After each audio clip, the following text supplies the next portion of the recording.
ఖమ్మం జిల్లా Sathupalli MLA camp కార్యాలయం నందు తెలంగాణ ఉద్యమ గాయకులు సాయి చంద్కు ఎమ్మెల్యే సండ్ర వెంకటవీరయ్య ఘనంగా నివాళులు అర్పించారు. తన పాట మాటలతో తెలంగాణ ఉద్యమాన్ని పదునెక్కించిన తెలంగాణ ఉద్యమ గాయకుడు సాయి చంద్ అని గుర్తు చేశారు. తెలంగాణ పునర్నిర్మాణంలో సైతం ప్రజలను చైతన్యపరుస్తున్న సాయి చంద్ మరణం వార్త నమ్మలేకపోతున్నామని చెప్పారు. సాయి చంద్ ఆత్మకు శాంతి చేకూరాలని, వారి కుటుంబ సభ్యులకు మనోధైర్యం ప్రసాదించాలని సండ్ర వెంకటవీరయ్య కోరారు.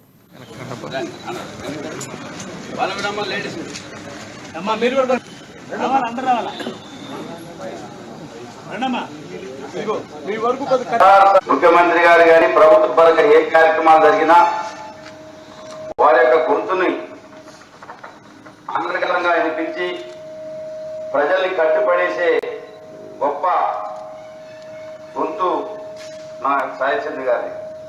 ఇలా కాళేశ్వరం లాంటి ప్రాజెక్టు మీద అద్భుతమైన పాటలు పాడటమే కాకుండా తెలంగాణ ఉద్యమంలో అమరులైన అనేక మంది యోధుల యొక్క గాథలని, వారి యొక్క స్ఫూర్తిని తన యొక్క పాటల ద్వారా యావత్ తెలంగాణ సమాజాన్ని కాదు దేశవ్యాప్తంగా జరుగుతున్న తెలంగాణ ఆకాంక్ష ఉద్యమాన్ని కేసీఆర్ గారి నాయకత్వంలో తీసుకెళ్తున్న సందర్భంలో వారికంటే ముందు మరి ఏ సభలో కూడా సాయి చంద్ గారి గొంతు, వారి పాట, వారి యొక్క ఆటలేందే మొదలు కాలేదు.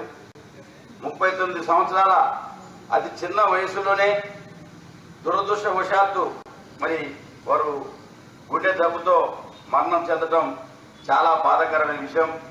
ఎంతో రాజకీయ భవిష్యత్తు కలిగిన ఒక గొప్ప తెలంగాణ